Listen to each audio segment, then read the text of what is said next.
साथियों, महिलाओं के सम्मान को समर्पित इस आयोजन में साहित्य, संस्कृति और संगीत का अनूठा मेल है, जिसमें फैशन शो, मुशायरा, कवि सम्मेलन आदि आयोजित किए जा रहे हैं।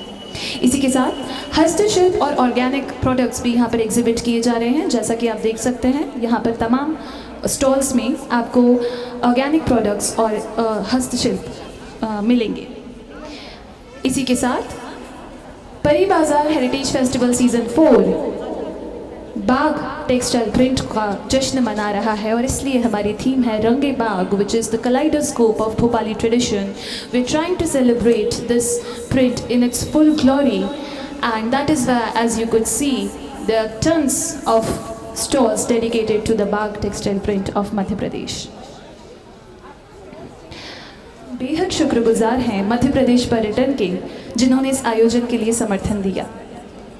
जिन संस्थाओं ने महत्वपूर्ण सहयोग दिया है, महत्वपूर्ण स्पॉन्सरशिप दी है, उनके नाम हैं NABARD, Chirayu medical college and hospital, Bharatiya Jeevan Bima Nigam, Kabira khadi fabric that breathes, CI Hyundai, BGS Honda, 94.3 my FM, Mrignayani, Lakme academy Bhopal, Khadyot naturals private limited और अग्रवाल्स अ टाइमलेस ट्रेडिशन। साथियों, अब हम बढ़ते हैं हमारे अगले सेशन की तरफ, जो एक बार फिर परिचर्चा के रूप में हमारे सामने आएगा।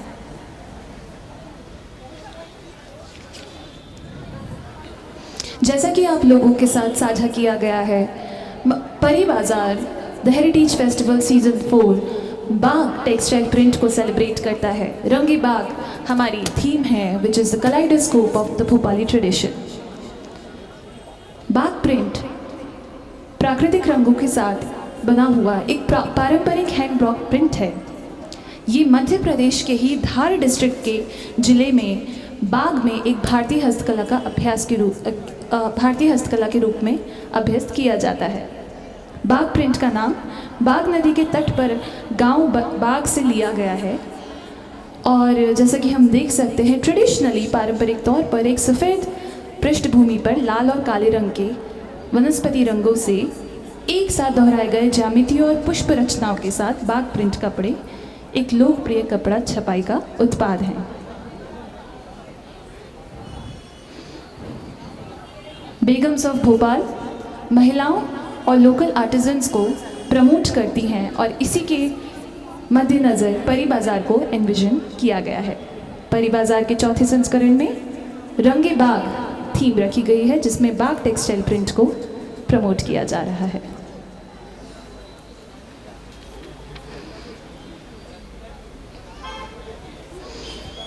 साथ साझा किया गया है। परी बाज़ार सीज़न 4 के हमारे ख़ास स्पॉन्सर्स हैं चिरायू चैरिटेबल फाउंडेशन, और जैसा कि आपके साथ इस सेशन में डिस्कस किया गया, चिरायू अस्पताल, जो कि मध्य भारत के विश्वसनीय अस्पतालों में से एक है, उन्हीं का एक क्रम है चिरायू सेतु।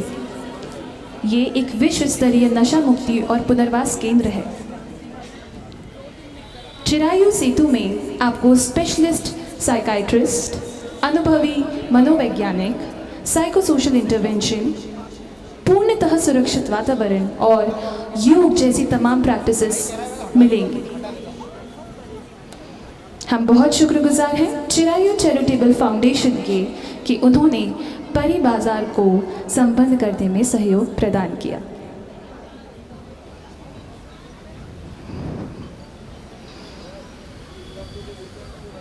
is a journalist based in Delhi. She has worked with national and international media houses, and she is such a star in her field that she has been a media fellow with Delhi Assembly Research Center. So Ms. Asma, with huge admiration, we would like to welcome you on the stage. Let's have a huge round of applause, everyone, for our moderator of the session. Ms. Asma, over to you. For such a wonderful introduction. I would like to invite on stage our panelists for the evening. I would like to invite Mrinalini Pandey. Please come on stage. Mrinalini बाखूबी तरीके से अपने field में star हैं, जैसे कि मौलिशी ने मेरा तारुफ किया। ये एक ट्रांसलेटर हैं और रोल दाल की किताब का इन्होंने हिंदी में ट्रांसलेशन किया है। वेलकम। रंजीता आशीष जी। रंजीता आशीष जी अपने आप को पोएट्रन्योर कहती हैं। हम इस बारे में और इनसे जानकारी लेंगे कि पोएट्रन्योर होता क्या है, और ये एक क्षितिज नाम की पोइट्री ऑर्गेनाइजेशन चलाती हैं। वेलकम रंजीता जी। अनका शर्मा जी। अनका जी पोएट हैं, ऑथर हैं और मिनिस्ट्री ऑफ लेबर में असिस्टेंट डायरेक्टर हैं। वेलकम अनका जी। और आज बहुत खूबसूरत साड़ी भी पहनी है। जयलक्ष्मी विनायक जी। आप ऑथर हैं, पोएट हैं और हिंदी और अंग्रेज़ी में इनकी महारत है। हिंदी और अंग्रेज़ी दोनों भाषाओं में बाखूबी शॉर्ट स्टोरीज़ और पोइट्री लिखती हैं और आज कुछ हमें पढ़ के भी सुनाने वाली हैं। Welcome Jayalakshmi ji. And last but not the least Manoj Kukreja ji. आप इंजीनियरिंग कंसल्टेंट हैं, ऑथर भी हैं और टेनिस प्लेयर भी रह चुके हैं और मध्य प्रदेश में टेनिस की अपलिफ्टमेंट के लिए काफ़ी काम कर रहे हैं। Welcome sir. सर एनीवेयर जी। एक गेस्ट और हैं सुधीर आज़ाद जी, जिनका आने वाले हैं, कुछ देर हो गई है। उनके आने तक हम ये सेशन को शुरू करते हैं विद अ वंडरफुल पैनलिस्ट। इस सेशन का नाम है कलम के कई रंग, और जैसे कि यहाँ पे बहुत सारे वाइब्रेंट हमारे पास ऑथर्स और पोएट्स हैं, सो आज हम एक्सप्लोर करने वाले हैं different perspectives of the art of writing from these people. Bhopal, as you all know, बहुत अपने रिच लिटरेरी हिस्ट्री और लेगेसी के लिए जाना जाता है। This city is a melting pot of culture and has been a muse for various authors and poets for over the years. Just think about it, the kind of talent we had in our city, from Kaif Bhopali, from Harishankar Parsai, from Makhanlal Chaturvedi, from Asad Bhopali, Shyam Munshi, बहुत recently अगर बात करूँ तो फौजिया अर्शी, फजल दानिश, कौसर सिद्दीकी और कुछ लोग, ये तो लोग थे जो भोपाल में पैदा हुए थे, और कुछ लोग जिन्होंने भोपाल को अपना घर बना लिया था, जिनमें से हैं अब्दुल कवी दसनवी, बशीर बद्र, दुष्यंत कुमार, वर्तुल सिंह और शमसुर रहमान अलवी। शमसुर रहमान अलवी साहब का जिक्र ना करूं तो थोड़ा खाली लगेगा। तो to continue this legacy of writing in the city of Bhopal, we have authors and poets जिनके साथ आज शाम की आगाज़ करते हैं। मैं मृणालिनी से सबसे पहले जानना चाहूँगी, क्योंकि इन्होंने रोल दाल का इतना बड़ा काम कर रखा है। I was impressed Mrinalini. Role दाल की किताब को इन्होंने हिंदी में ट्रांसलेट कर रखा है और फ़िलहाल E.M. Forster a passage to India को ट्रांसलेट कर रही हैं। तो मैं आपसे जानना चाहूँगी, ये ट्रांसलेशन करना कितना आसान रहता है या डिफ़िकल्ट रहता है, और इसमें चैलेंजेस क्या रहते हैं? अगर यहाँ पे कोई बडिंग राइटर्स हो तो आप उनको थोड़ा गाइड कर सकती हैं, और उसमें नुआंसेस क्या रहते हैं ट्रांसलेशन के? Thank you Asma, and thank you परी बाज़ार, रक्षान मैम, बीनू मैम। आपने मुझे फिर से ये मौका दिया कि मैं आके परी बाज़ार में राइटिंग, ट्रांसलेशन, पोइट्री, इन सब के बारे में बात कर सकूं। ट्रांसलेशन के बारे में मुझे लगता है सबसे ज़्यादा महत्वपूर्ण बात जो ये होती है वो है कि हम जो एज ट्रांसलेटर या एज अनुवादक, हम में संवेदनशीलता होनी चाहिए। मोर देन आपका लैंग्वेज के ऊपर क्या कमांड है, जो आपकी सब्जेक्ट लैंग्वेज या ट्रांसलेटेड लैंग्वेज है, उससे भी ज़्यादा मुझे लगता है संवेदनशीलता। क्योंकि कई बार हम जब ट्रांसलेट करते हैं तो हम एक अलग, जो हमारी किताब है वो एक अलग सामाजिक परिवेश की होती है, और जो हम भाषा में अनुवाद करते हैं जिसमें वो एक अलग सामाजिक परिवेश के लोग उसको पढ़ते हैं।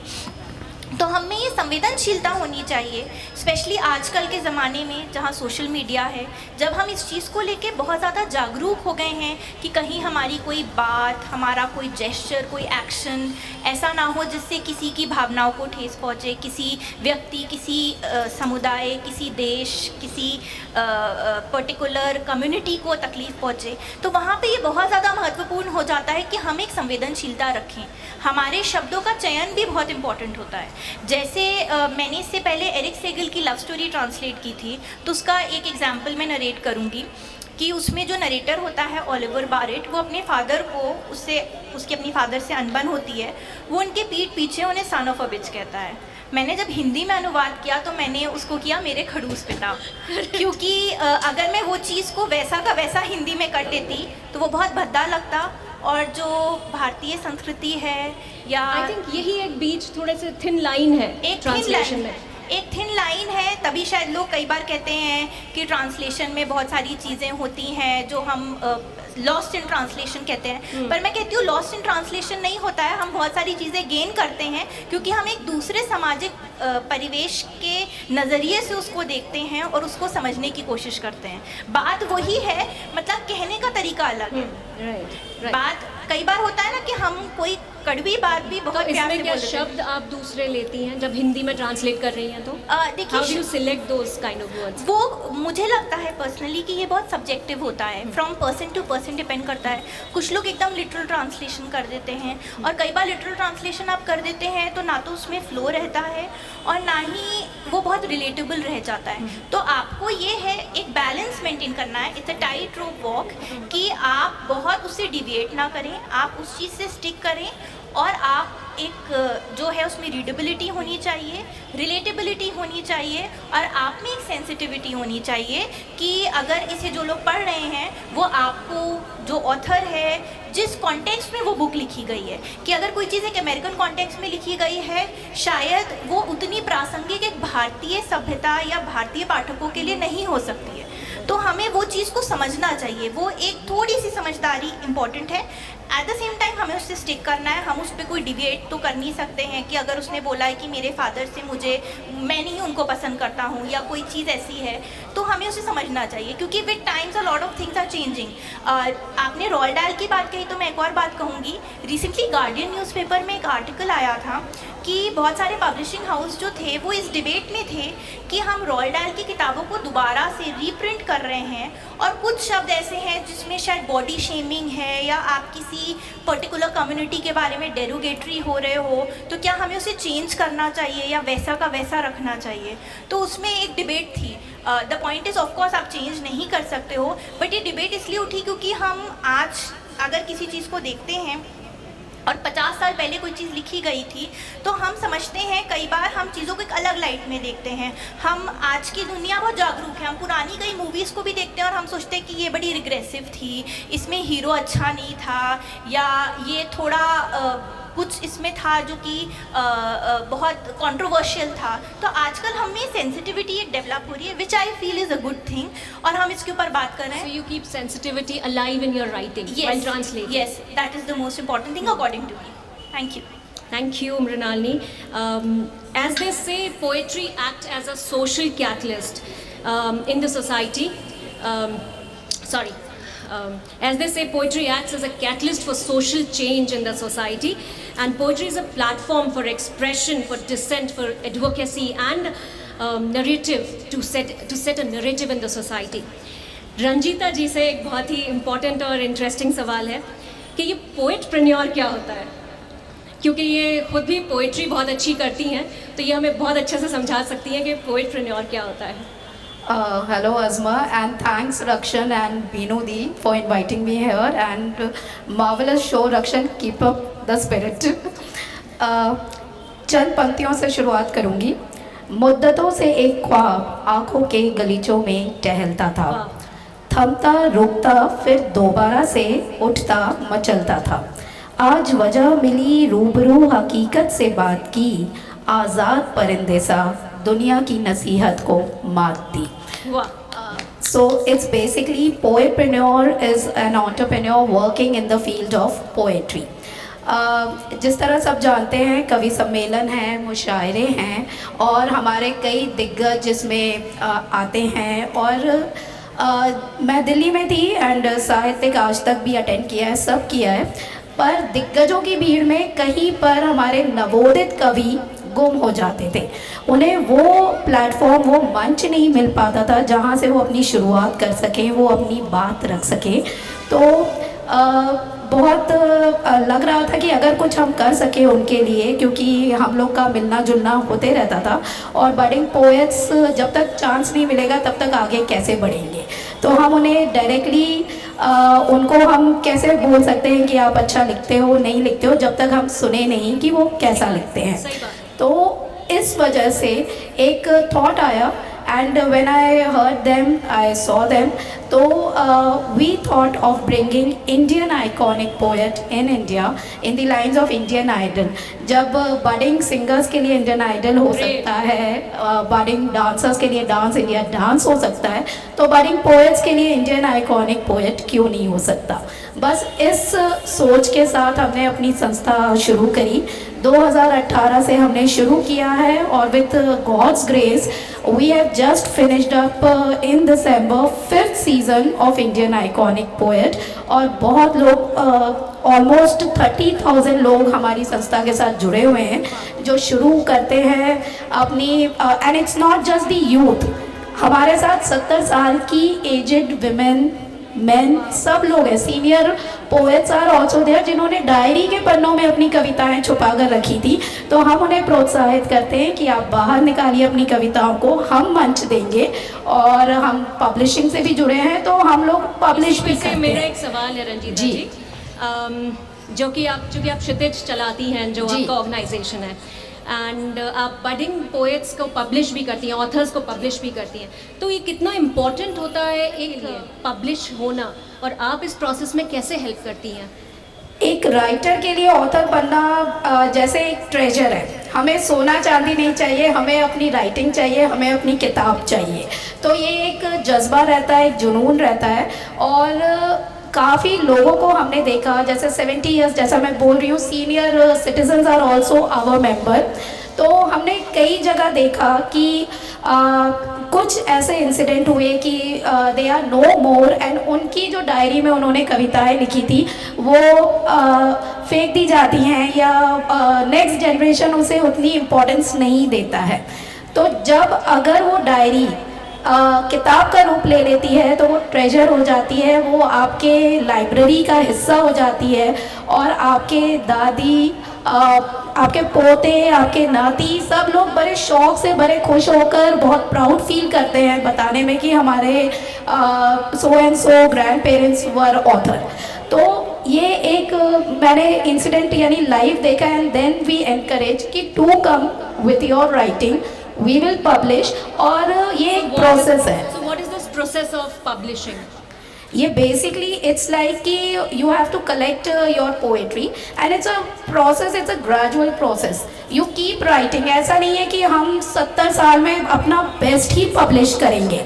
No one is perfect. You have to write your poetry, you have to come forward, you have to publish your book, ताकि निरंतर आपकी तीसरी चौथी किताब आपकी पहली किताब से लाख गुना बेहतर होगी। तो ये एक प्रोसेस है, एंड आई फील कि one should come up with their writing, one should feel proud of themselves, because we all are different, we all think in different lines। तो हमारी राइटिंग जावेद अख्तर जी से डिफरेंट होगी, उनकी अलग लाइफ प्रोसेस है, उनकी अलग लाइफ एक्सपीरियंसेस है, हमारी अलग लाइफ एक्सपीरियंसेस है। तो it's we all are individual.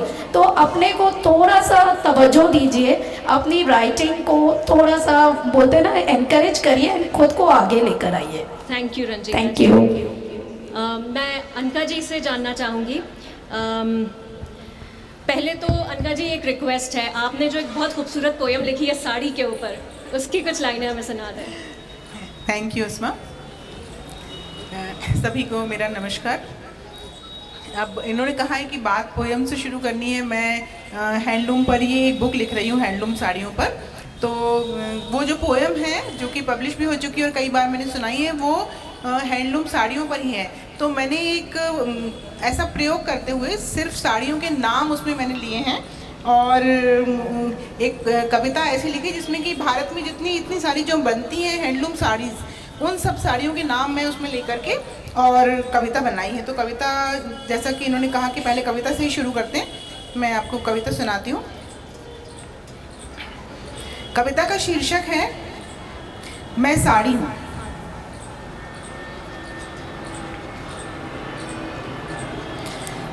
जी, ये साड़ी खुद कह रही है, मैं साड़ी हूँ, मैं धोती हूँ, मैं पट्टू हूँ, मैं लुगड़ा हूँ। मैं साड़ी हूँ, मैं धोती हूँ, मैं पट्टू हूँ, मैं लुगड़ा हूँ। तुम ये मत मुझे समझ लेना, बस 6 मीटर का टुकड़ा हूँ। वाह, तुम ये मत मुझे समझ लेना, बस 6 मीटर का टुकड़ा हूँ। मैं भारत माँ का आंचल हूँ, मैं भारत माँ का मुखड़ा हूँ। कश्मीर में मैं पश्मीना हूँ, पंजाब में मैं फुलकारी हूँ, रावी जनाब की धड़कन हूँ, मैं जम्मू तवी की आरी हूँ, राजस्थानी बंधेज हूँ, मैं गुजराती भुज रैबारी हूँ, कोंकण गोवा की कुनबी हूँ, मैं मुंबईया नौवारी हूँ। मैं छत्तीसगढ़ का कोसा हूँ, मैं छत्तीसगढ़ का कोसा हूँ, आसाम नंदिनी एरी हूँ, मैं अमर महेश्वर के तट पर हूँ, बाग प्रिंट चंदेरी हूँ। इस बार का तो ये जश्न बाग ही है, परी बाजार। मैं हूँ बाग प्रिंट चंदेरी हूँ, मैं संबलपुरी हूँ, गमछा हूँ, मैं तंतुज हूँ, टंगाइल हूँ। मैं संबलपुरी हूँ, गमछा हूँ, मैं तंतुज हूँ, टंगाइल हूँ। मैं कांजीवरम हूँ, रेखा की बॉलीवुड की स्टाइल हूँ। मैं लखनऊ की हूँ, चिकनकारी। मैं रंग बिरंगी दिल्ली हूँ, मशहूर बनारस की साड़ी, आंध्रा की पोचमपल्ली हूँ।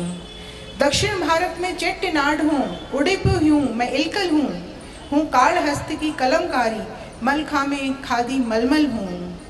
कविता बहुत लंबी है, इसमें सारी साड़ियों का जिक्र है। एंड में मैं ये कहती हूँ कि जिसको कबीर ने लिखा था वो हद कर गई की कविता हूँ।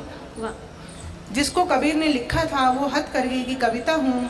जिसको मीरा ने पहना था वो कृष्ण प्रेम की सरिता हूँ। मैं द्रौपदी का दर्द समेटे हूँ, मैं चीर हरण का दुखड़ा हूँ और सर्वधर्म संभाव हूँ। मैं एक हिंदुस्तानी कपड़ा हूँ, न सिख हूँ, ना ईसाई हूँ, ना हिंदू मुस्लिम झगड़ा हूँ। मैं भारत माँ का आंचल हूँ, मैं भारत माँ का मुखड़ा हूँ। तुम ये मत मुझे समझ लेना, बस 6 मीटर का टुकड़ा हूँ। वाह, बस 6 मीटर। एक अच्छी सी राउंड ऑफ अप्लॉज हो जाए, बहुत अच्छा सा। धन्यवाद। अनका जी, एक और सवाल है आपसे। आपकी इसी से रिलेटेड एक किताब आने वाली है, शटिका ग्रंथ, जो जी, आपने जी, जी। हिस्ट्री ऑफ साड़ीज पे लिखी है। जी, जी, जी। थोड़ा उसके बारे में हमें बताइए। मैं ये बुक लिख रही हूँ, शाटिका ग्रंथ। अभी ये पब्लिश नहीं हुई है। और शाटिका ग्रंथ में चूँकि मैं हैंडलूम प्रमोटर हूँ, तो मैं हिंदुस्तान में जितनी भी साड़ियाँ जितनी प्रकार की बनती हैं, अभी तक जो मैंने वीव्स ढूंढी है, 156 प्रकार की साड़ियों की मेरी रिसर्च हुई है, उन सब के ऊपर मैं लिख रही हूँ। पहला वॉल्यूम अभी आएगा और ये कॉन्ट्रीब्यूटरी लेवल पे लिखी जा रही है। तो बहुत सारी लेडीज़ ने मुझे इसमें अपना सपोर्ट किया है, फोटोग्राफ्स दिए हैं और कंट्रीब्यूशन दिया है। तो उसमें पहले मेरा साड़ी का पूरा हिस्ट्री बताऊंगी कि साड़ी कहाँ से शुरू हुई, और साड़ी पे जैसे जैनिज़्म, बौद्धिज़्म, फिर जो अलग अलग हमारे मंदिर होते हैं उनमें जो डिफरेंट ड्रेपिंग स्टाइल, साड़ी के बॉर्डर अलग अलग टाइप के, उनके पल्ले अलग टाइप के, कितनी प्रकार की weaving, sari handloom, hand crafted, hand embellished, hand embroider, जितने प्रकार की साड़ियाँ हिंदुस्तान में बनती हैं और नेबरिंग कंट्रीज़ में भी, इंडोनेशिया में, नेपाल में, जावा में, पाकिस्तान में, श्रीलंका में बहुत जगह साड़ी पहनी जाती है। उन सब के हम ये एक सचित्र विवरण रहेगा जिसमें कि वहाँ की लेडीज़ की उनकी फ़ोटो और उस साड़ी के बारे में पूरा परिचयात्मक विवरण रहेगा। ये बुक है। अनका जी, आपने इस किताब जो बहुत ही इंटरेस्टिंग लग रही है, even I would like to read it someday, जब पब्लिश हो जाएगी, तो इसका प्रोसेस कैसा रहा और आपने रिसर्च कैसे करी इस किताब के लिए? बड़ा अच्छा सवाल पूछा अस्मा। एक्चुअली जब भी कोई इस बारे में मुझसे बात करता है तो वो उसको लगता है कि अच्छा साड़ी, तो आपको और कोई विषय नहीं मिला? तो या तो वो पूछते हैं या उनकी निगाहें पूछती हैं कि भाई ये और कोई विषय नहीं है। तो बहुत सारे ऐसे विषय होते हैं जिन पर कि मैं लिख सकती हूँ। कितने ही आप देखिए, अगर चाहें तो हम अर्थव्यवस्था पे लिखें, पर्यटन पे लिखें, पर्यावरण पे लिखें, स्त्रियों पे लिखें, कितने ही टॉपिक। लेकिन जब मैंने साड़ी को देखा, ये बात मैं विशेष तौर से बताना चाहती हूँ यहाँ पर, कि साड़ी जब मुझे मिली या मैंने उसको लिखने के नज़रिए से देखा, तो मुझे लगा कि मेरे सामने एक 6 मीटर का कैनवास खुल गया है और जितने भी टॉपिक हैं वो सारे टॉपिक उस साड़ी से आकर के टकराते हैं। तो अगर मैं देश की अर्थव्यवस्था की बात करूँ तो मुझे लगता है कि चूँकि हैंडलूम सेक्टर सब, भारत एक कृषि प्रधान देश है, लेकिन कृषि के बाद जो दूसरा रोजगार प्रदाता क्षेत्र है वो हैंडलूम सेक्टर है, सबसे ज़्यादा रोजगार देता है। तो जब कोई एक स्त्री अगर हैंडलूम की साड़ी खरीद रही है तो वो बेसिकली देश की अर्थव्यवस्था में अपना योगदान दे रही है और एक परिवार को जीविका मिल रही है। तो ये खाली शौक सिर्फ शौक की बात नहीं है। मैं तीतर बटेर नहीं लड़ा रही हूँ, मैं एक ऐसा शौक वाला है जिससे कि देश में मेरा पैसा उस क्षेत्र में जा रहा है जहाँ से रोजगार का साधन मिल रहा है। So Anka ji, women are important and sarees are important. Same जहाँ आजीविका की बात कर रहे हैं तो नारी सशक्तिकरण भी इसमें साथ में आता है। क्यों? क्योंकि जो जितने बुनकर हैं तो भले ही लूम पे आदमी बैठा है, औरत बैठी है, लेकिन जो एंसिलरी एक्टिविटीज साथ में जो चलती है उसकी, तो अगर आप लखनऊ की चिकनकारी में देखेंगे तो 95% जो है वो लड़कियां ही ये काम कर रही हैं। तो ये भी एक विशेष स्तर है कि जहाँ इस हैंडलूम के क्षेत्र में दो छोर में, एक तरफ पहनने वाली और जहाँ से उसका पैसा दूसरे छोर पे जा रहा है वो बनाने वाली, वो दोनों नारी हैं। तो ये नारी सशक्तिकरण में भी अपना योगदान दे रहा है हैंडलूम क्षेत्र। In a way we can say women are empowering women. Same.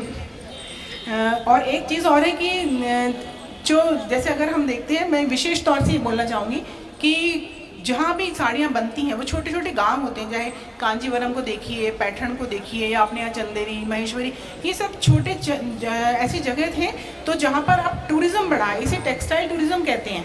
तो अब जो भी वहाँ पे अगर घूमने जा रहे हैं, देखने जा रहे हैं, तो वो 2 साड़ी वहाँ से खरीद के ले आते हैं। तो गवर्नमेंट को इस पर भी ज़्यादा ध्यान देना चाहिए कि टूरिज़्म जो है वो भी हैंडलूम के माध्यम से उसका फुटफॉल उस एरिया का बढ़ रहा है। जी, thank you Anka ji for such insightful knowledge. Jayalakshmi ji, मैं आपसे आपने एक कविता लिखी है शहीदों पर, क्या उसकी कुछ लाइनें सुनाएंगी? हाँ फॉर जी। Starting discussion. सबसे पहले तो मैं तहे दिल से शुक्रिया करती हूँ रक्षान जी को और बीनू धीर जी को, बेगम सब भोपाल को, जिन्होंने मुझे ये अवसर दिया कि मैं यहाँ पर हूँ। Thank you so much.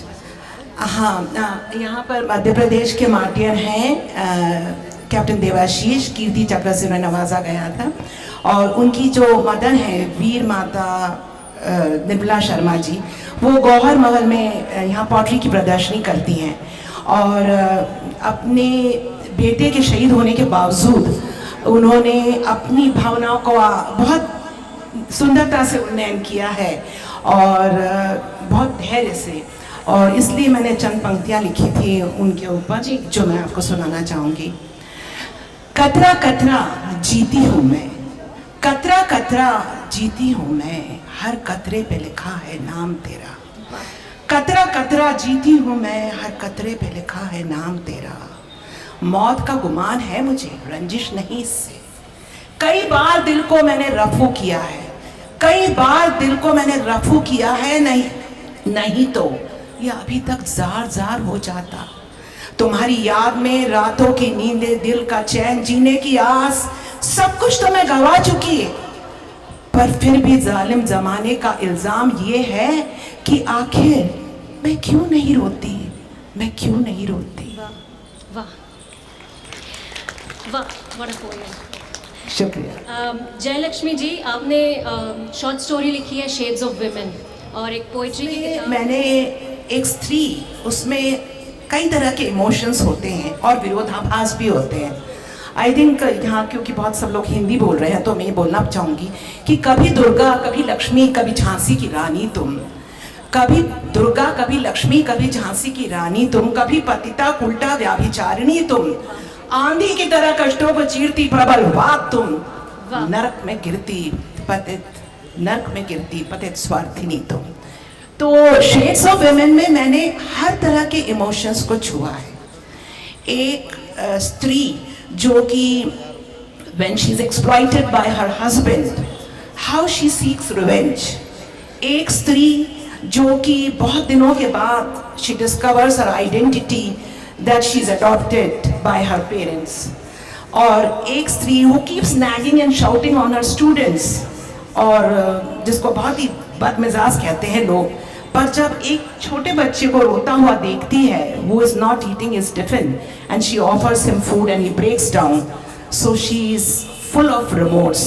तो किस तरह से एक महिला के अनेकानेक पहलू होते हैं, उनको मैंने उजागर किया है।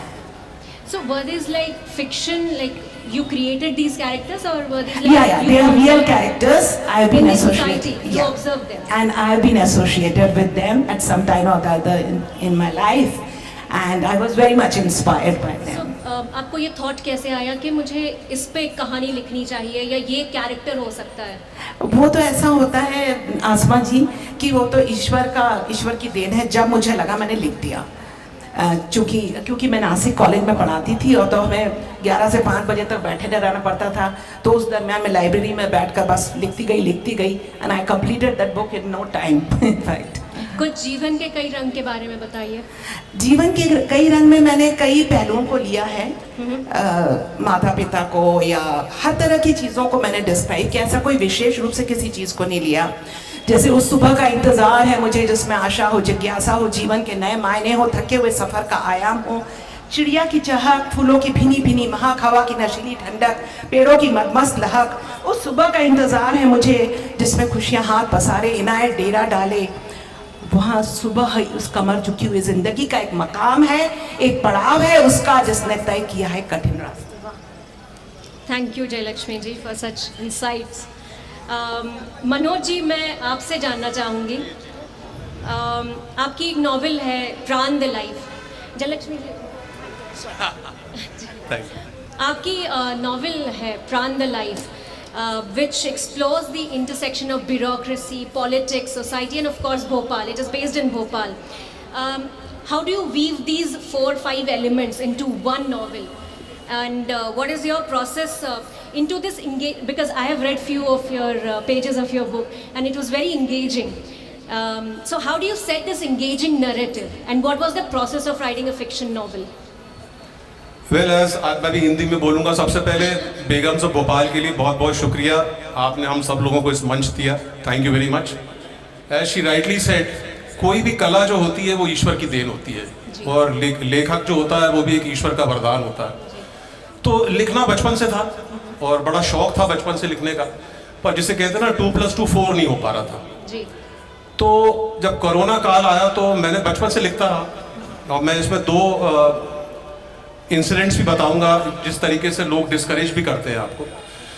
तो ब्यूरोक्रेसी पे किसी ने किताब नहीं लिखी थी and I belong to a family of bureaucracy. तो ब्यूरोक्रेसी में आई स्ट्रेच्ड बैक। मैंने जब विचार किया कि मध्य प्रदेश या भोपाल में अगर अपन पुराना इतिहास देखें, मेरे ख्याल से फिक्शन नॉवल ब्यूरोक्रेसी में बहुत कम लोगों ने लिखी है। अगर आप देखें बहुत कम लोगों से लिखी। तो I started with the era of 1950 जब डकैती बहुत होती थी Madhya Pradesh. Your book is in 3 parts. My book is in 3 parts. तो डकैती पे मैं गया 1950 पे, 1955 पे।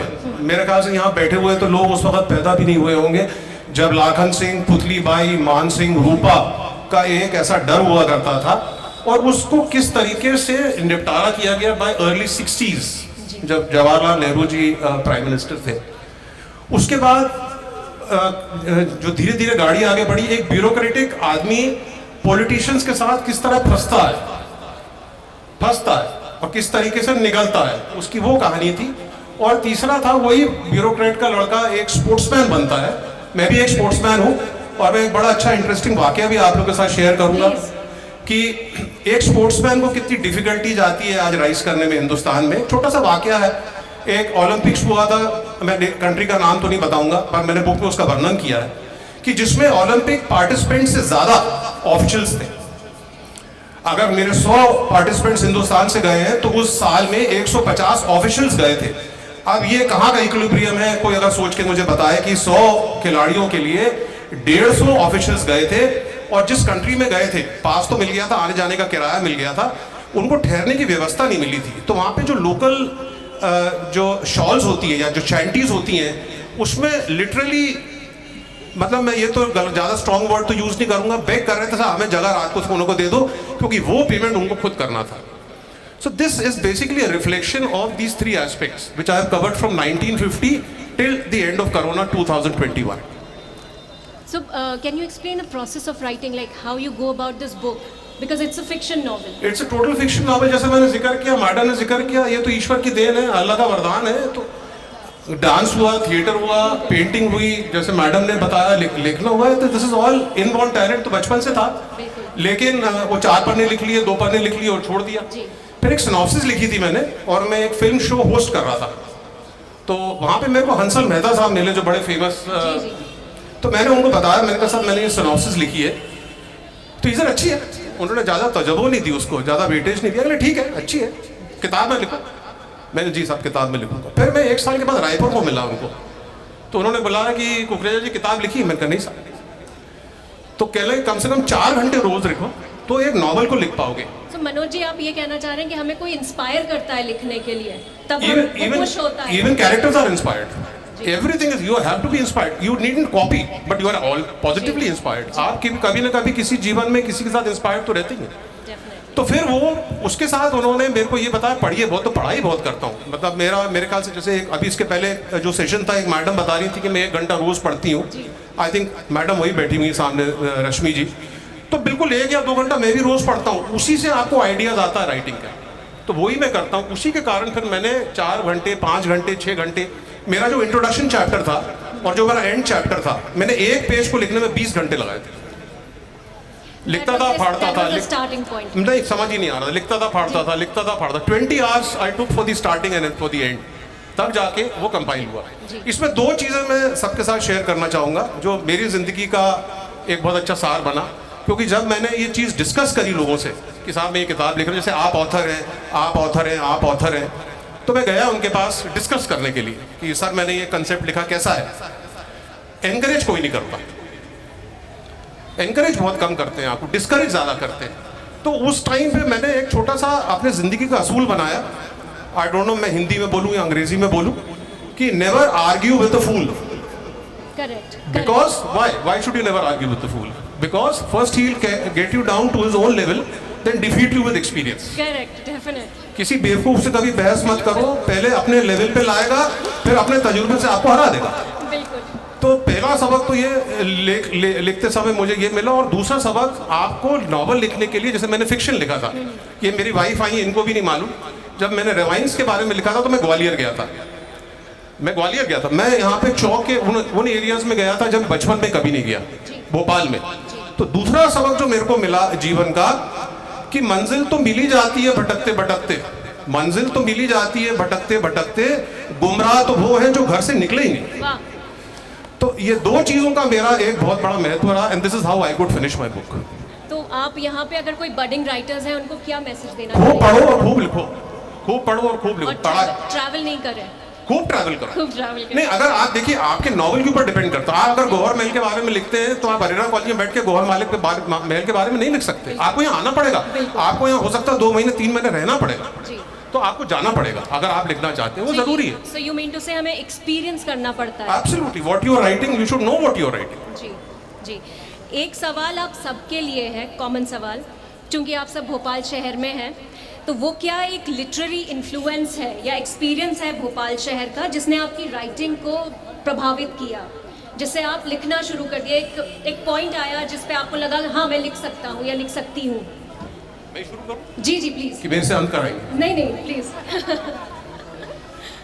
भोपाल का महत्व छोड़ दीजिए, मैं तो भोपाल के बारे में एक छोटा सा शेर बोल देता हूँ आपको। जी प्लीज।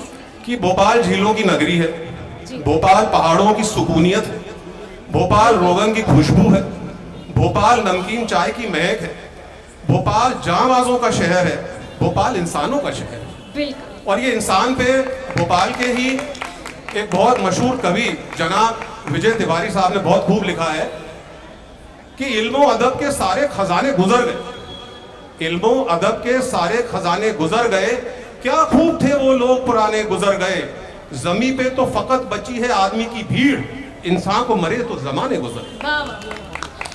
मनोज जी, क्या भोपाल का कल्चर यहाँ पे होना भी हमें हमारे राइटिंग पे अफेक्ट करता है? बिल्कुल साहब, मैंने तो इतनी बड़ी तारीफ कर दी कि इंसान यहाँ बसते हैं। मेरे ख्याल से भोपाल से खूबसूरत शहर पूरी दुनिया में कहीं नहीं है। बिल्कुल, आप यहाँ इस बात से हम सब एग्री करते हैं। आप यहाँ की तमीज तहजीब देखिए, इससे खूबसूरत शहर है क्या कहीं? यहाँ तो कल्चर से भरा हुआ है। बिल्कुल, it is full of culture. आप यहाँ पे एक्सप्लॉइट करने के लिए आदमी चाहिए। बिल्कुल। जयलक्ष्मी जी, मैं नो आई थिंक जी जी। मैं फौजी की बीबी हूँ, तो हम तो सब जगह पूरा भारत घूम चुके हैं, पर जब से मैं यहाँ पर आई हूँ। आपका क्या एक्सपीरियंस रहा? जी, भोपाल के लिए आप पूछ रही हैं, जी। तो हम सब तो यहाँ पर बैठे ही हैं। मैं एक छोटा सा एक कहानी या किस्सा के द्वारा ही बताना चाहती हूँ कि भोपाल क्या है। तो क्या है कि तालाब में मछलियाँ थीं और मछली का बच्चा था, तो वो बच्चा जो था वो पूछता था कि पानी क्या होता है, पानी क्या होता है। तो सब मछलियाँ कहती थी ये पानी तो है, ये सब चारों तरफ पानी तो है। तो कहते नहीं, मैं देखना चाहता हूँ कि पानी क्या होता है। तो एक दिन वो किसी तरह गलती से एक मछेरे के जाल में फंस गया। 2 सेकंड के लिए उस मछेरे ने जाल बाहर निकाला और वो बच्चे को समझ में आ गया कि पानी क्या होता है। तो जब हम भोपाल से बाहर चले जाते हैं तब हमें मालूम होता है कि Correct. भोपाल क्या है। ये मुझे दिल्ली जाके पता चला कि तो जब भोपाल हम क्या दिल्ली होता में है। जाते हैं और ठंड में सिकुड़ते हैं तब मालूम होता है कि ये गुलाबी जाड़े कहीं नहीं मिलेंगे जो भोपाल में मिल रहे हैं। तो हम भोपाल में रह रहे हैं, बैठे हैं, यहाँ की ऑक्सीजन ले रहे हैं और सोचते हैं कि नहीं बाहर की दुनिया देखें। तो बाहर की दुनिया वही है जो मछली के लिए पानी के बाहर की दुनिया है, यही हमारे लिए भोपाल है। Thank you Anka ji.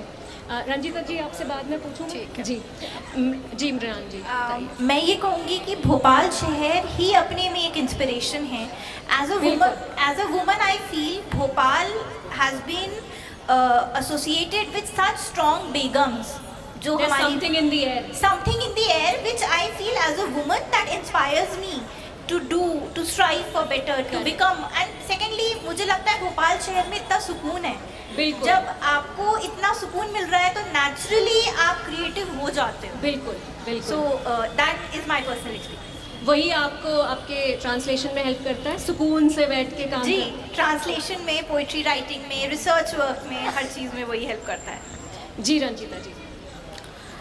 Basically I am a फौजी वाइफ और भोपाल में पली बड़ी सब कुछ होने के बाद जब मैं बाहर की दुनिया देख कर आई हूँ, लद्दाख से लेके सब जगह वेदर वाइज लोगों के हिसाब से, यानी यहाँ जैसी कोई बात ही नहीं है। मैं पूरा देश घूम चुकी हूँ, बिल्कुल। तो भोपाल जैसा कोई नहीं है और इसी भोपाल को डेडिकेट मेरी चंद पंक्तियाँ। इसी के साथ हम रैप अप करते हैं सेशन। और रंजीता जी ने बहुत खूबसूरत भोपाल पे एक पोयम लिखी है, please.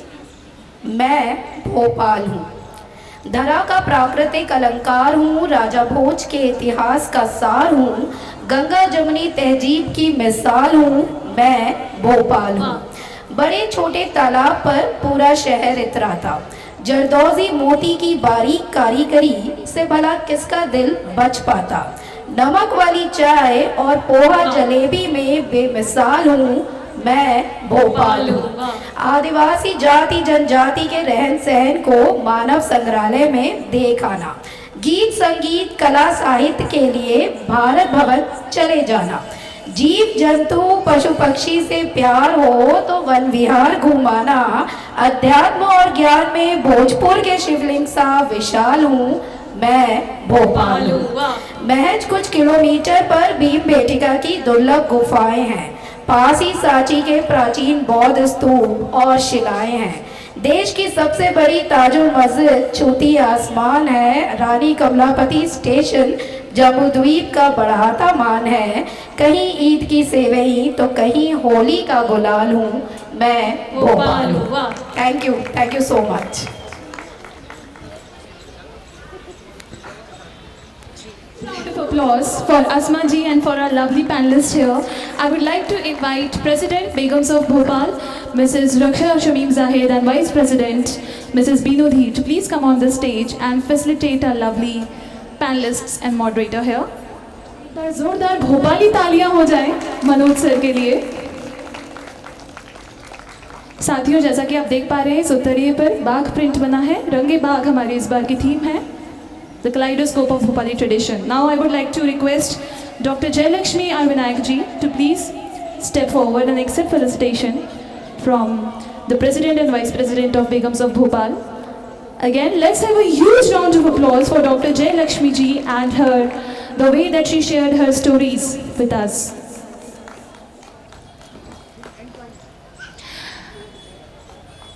I would like to request Dr. Anka Sharma ji to please come forward and accept felicitation on our behalf. Ma'am, you have also shared some really interesting insights with us during our session Sham-e Adab. Let's have a huge round of applause for Dr. Anka Sharma. These sessions are made lovelier with such presence, and we thank you so much for being a part of this. Now I request Ranjita ji to please come forward and be a part of our facilitation. खूबसूरत रंजीता जी के लिए खूबसूरत तालियां बजती रहनी चाहिए। Ranjita ji, thank you so much for being a part of our session.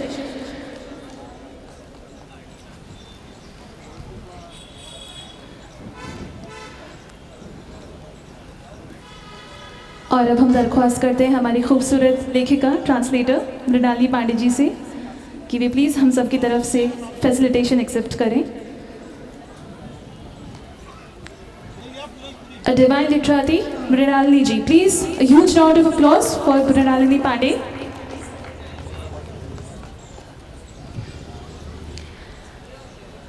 And at the very end, with such huge admiration, once again, I ask Asma ji, the moderator of the session, to please come forward and accept our felicitation. साथियों, अस्मा जी ने बहुत ज़ोरदारी के साथ, बहुत खूबसूरत सवालों के साथ और बहुत इंटरटेनमेंट और इंटरेस्ट के साथ ये पूरा सेशन मॉडरेट किया, and I have become a huge fan of her tonight. So let's have a huge round of applause for Asma Rafat जी.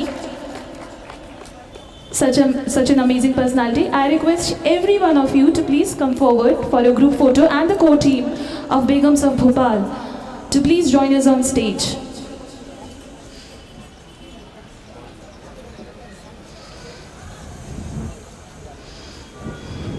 साथियों, जैसा कि आप देख पा रहे हैं, हमारे यहाँ पे पैनलिस्ट का फैसिलिटेशन किया गया है एक उत्तरीय के साथ, जिसके ऊपर बाग टेक्सटाइल प्रिंट सजा हुआ है.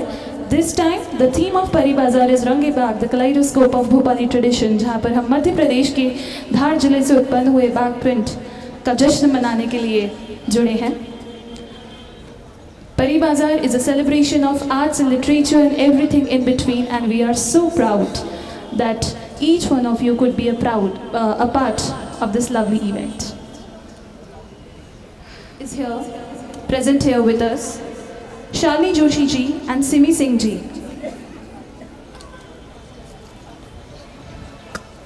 The Heritage Festival is a celebration of women and local artisans, and इससे ज़्यादा खुशी की बात क्या हो सकती है जब हमें एक ही इंसान में एक खूबसूरत महिला भी मिल जाए और एक बेहतरीन आर्टिसन भी मिल जाए. Singer, a speaker, an amazing artist, and she has conducted major functions in army. She has put up various exhibitions in cities of culture like Delhi, Bangalore, Pune, and of course हमारा खुद का Bhopal. She has also participated in major literary festivals, and we feel so proud that today we get to facilitate her from this stage of Pari Bazaar. To help to facilitate her on our behalf, we have with us Miss Simi Singh, who is an ex-army officer, and she is a housemaker. But उससे ज़्यादा उनकी तारीफ ये है कि she is a good and promising golfer. She is a lovely planner and organizer, and she is known for her meticulous observation and her art of interior decoration. I would like to request President Begums of Bhopal, Rakshan Shamim Zahid ji, and Vice President Binu Dheer ji to please facilitate Shalini Joshi ji on behalf of Begums of Bhopal.